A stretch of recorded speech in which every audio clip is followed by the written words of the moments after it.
Another thing in Once Upon a Time in Hollywood that got controversial was the Bruce Lee scenes. Yeah, a lot of people felt like you made Bruce Lee into an asshole. Yeah, well, okay, that's okay.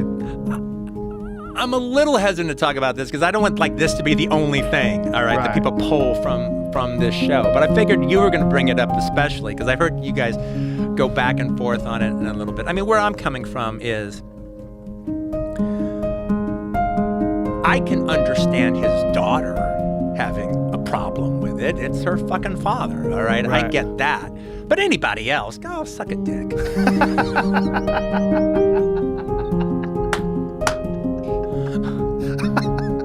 You know, and the thing about it, though, is, like, you know, even if you just look at it, it's obvious Cliff tricked him. That's how he was able to do it. He tricked him. Mm-hmm. You know, it's like it's explained more in the book. But the thing is, like, they do a 2 falls out of 3 contest. Mm-hmm. So Cliff loves shit like that. You know, and he has a method. And his method is to give the guy the first fall. Okay, do your fucking move, dude. Right. Let me see your move. All right, and he gives him no resistance whatsoever. But the guy does the move. He knocks him on his ass. And Cliff, and there's like 4 different ways Bruce could have come at him the second time that Cliff would have had very little defense against.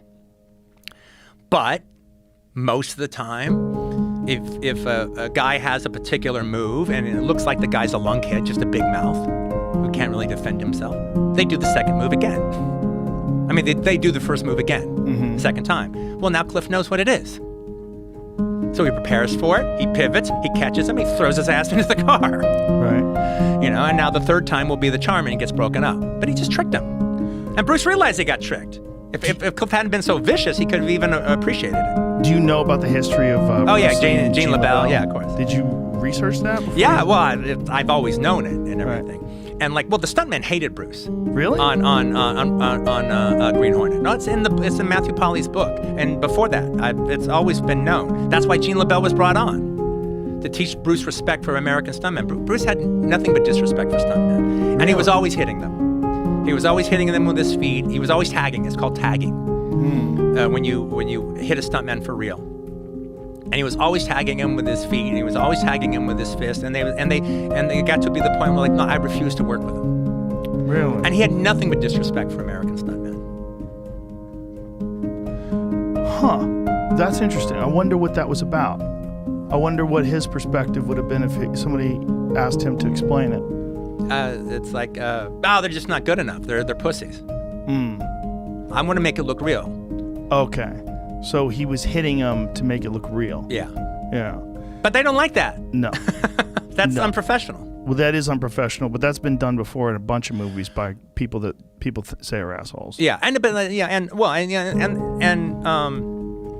you know, and actually somebody else who had a reputation pretty similar to Bruce Lee's in that regards was like Robert Conrad. Oh yeah. During that time, yeah. And, you know, he did a lot of his own stunts, and he did some really, really gnarly shit. But and I've always been a big fan of Robert Conrad. But, you know, in the stunt community, he was known as Robert never met a stuntman he couldn't blame Conrad. The stunt world is a fucking crazy world because they're the people that occasionally die making movies. Yeah, absolutely. Which is just nuts. And look, and the thing about it is also, Cliff is a hand-to-hand combat killer. He fought in World War II. He fought with the Filipino resistant fighters, you know, in the Philippines against the Japanese. If Cliff fought Bruce Lee at one of Aaron Banks's Madison Square Garden tournaments, Cliff wouldn't stand a chance against Bruce Lee at a Madison Square Garden martial arts tournament. But as a killer who has killed men before, in a jungle, he'd kill Bruce Lee. He'd fucking kill him. Bruce Lee's not a killer. Bruce Lee's never really let loose on anybody. He's always had to keep it together in a martial arts tournament kind of way. If he's actually facing a guy who could actually kill him, it's a different story. You know, it's in the book. Bruce Lee realizes when Cliff takes a hand-to-hand, a military hand-to-hand combat stance, he realizes, oh shit, this guy's a killer. This guy's not fighting me, he's fighting his instinct to kill me.